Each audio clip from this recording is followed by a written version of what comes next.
আমাৰ বৰপেটা পুলিচৰ যি চাইবাৰ ফ্ৰড বা তেনেকুৱা ধৰণৰ ক্ৰাইমত যিবিলাক মানুহ ইনভলভ হৈ আছে এইবিলাক একিউজৰ বিৰুদ্ধে আমাৰ অভিযান চলি আছে আৰু এই অভিযানৰ এটা অংশস্বৰূপে যোৱাকালি সন্ধিয়াৰ পৰা মানে প্ৰায় 9টামান বজাৰ পৰা আমাৰ OC কলগাছিয়াৰ নেতৃত্বত এটা টিমে বিভিন্ন জেগাত তথ্য পাই পেলাই অভিযান চলাইছিল আৰু গোটেইখিনি আমি কমিউনিকেট কৰি দেখা পালোঁ যে ইয়াত ৰাব্বুল আল আমিন নামৰ এগৰাকী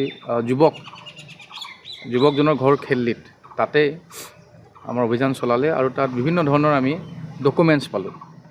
ডকুমেণ্টছবিলাক কেনেকুৱা ধৰণৰ আছিলে, বিভিন্ন মানুহৰ নামত পেন কাৰ্ড আছিলে, 50খন পেন কাৰ্ড পোৱা গ'ল, SIM card blank SIM card পোৱা গ'ল, আধাৰ কাৰ্ড পোৱা গ'ল, আয়ুষ্মান কাৰ্ড পোৱা গ'ল, বেংক একাউণ্ট কিছুমান পোৱা গ'ল, ড্ৰাইভিং লাইচেঞ্চ পোৱা গ'ল। তো এইবোৰ যেতিয়া আমি পালোঁ তো প্ৰথম প্ৰিলিমিনাৰী এনকুৱাৰীত সোধা হ'ল যে এই কি কাৰণে এইখিনি বস্তু ইয়াত ৰখা হ'ল। কোনো অথৰাইজড মানে আধাৰ চেণ্টাৰৰ কামো নকৰে। তো ক'লে যে মই এনে পান কাৰ্ড বনাওঁ। ঠিক আছে, এতিয়া ইমান পান কাৰ্ড কিয় থাকিলে? এতিয়া বিভিন্ন এই এলেকাৰ মানুহৰ চাগে এইখিনি পান কাৰ্ড। আমি ATM কাৰ্ড 2-এখন পালোঁ, চিম কাৰ্ড পালোঁ।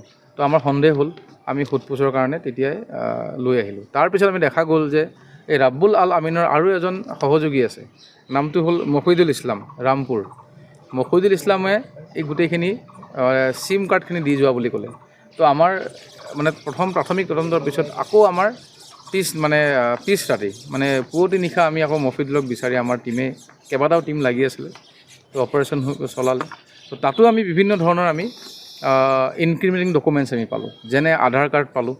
সৰ্বমুঠ যদি আমি চাওঁ গোটেই অভিযানটোত আমাৰ টোটেল চিম কাৰ্ড আমি পাইছোঁ 14খন blank SIM card, pan card পাইছোঁ 51 বেলেগ বেলেগ মানুহৰ নামত থকা। তাৰপিছত মাইনৰ বুলি কিছুমান পেন কাৰ্ড য'ত ফটোগ্ৰাফছ নালাগে সেইবোৰ পাইছোঁ।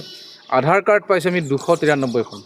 এই আধাৰ কাৰ্ডবোৰ কাৰ হয়, কি কাৰণে ইয়াত ৰখা হৈছিল, এই কথাটো আমি পুংখানুপুংখভাৱে তদন্ত কৰিব লাগিব। আৰু আয়ুষ্মান কাৰ্ড জানে আপোনালোকে, আয়ুষ্মান কাৰ্ড কাৰ লগত থাকে আচলতে। আয়ুষ্মান কাৰ্ড আছে 109খন, পাছবুক আমি পাইছোঁ 2টা, আৰু বিভিন্ন ভোটাৰ ID আমি কাৰ্ড পাইছোঁ, লেপটপ পাইছোঁ, মোবাইল পাইছোঁ। মোবাইলটো আমি যেতিয়া চাইছিলোঁ, মোবাইলটো আমি বিভিন্ন এপছ তাত দেখা পাইছিলোঁ, যি নেকি দুই-এটা এপছ ইলিগেল বেটিঙৰ লগত জড়িত। আৰু আমাৰতো যিখিনি তথ্য আছে সেই তথ্যমতে গম পাইছোঁ ৰাব্বুল আল আমিন আজি কিছুদিন আগলৈকে বিভিন্ন ধৰণৰ অনলাইন গেম এণ্ড বেটিং এপৰ লগত জড়িত আছিলে। আৰু এই সংক্ৰান্তে আমি ইতিমধ্যে আপোনালোকে জানে বিগত মাহত আমি এজনক এৰেষ্ট কৰিছিলোঁ।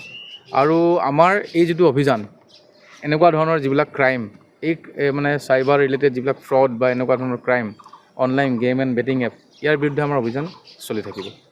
এই চেকবুক কিমানটা আছে ইয়াতে? কি কৈছে? চেকবুক পাইছোঁ আমি 5টা, 5 নাম্বাৰছ অফ চেকবুকছ। চেক আছে, বেংক একাউণ্ট, আৰু বাকী এইখিনি আমি আৰু পৰা সোধপোছ কৰি আছোঁ যে ইমানখিনি মানে সামগ্ৰী এজন মানুহে কিয় ৰাখিছে, তেওঁৰ ইণ্টেনশ্যনটো কি। গতিকে এইখিনি তথ্য সেইকাৰণে আমি অনাৰেবল কোৰ্টৰ সন্মুখত আমি প্ৰডিউচ কৰিম, ৰিমাণ্ডত বিচাৰিম।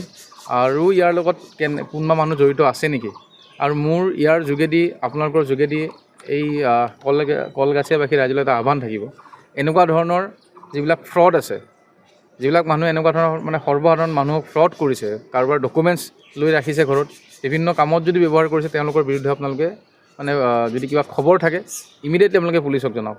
আমাৰ এই অভিযান অব্যাহত থাকিব। যিকোনো খবৰৰ বাবে যোগাযোগ কৰক আমাৰ এই নম্বৰত 9181 307 2221।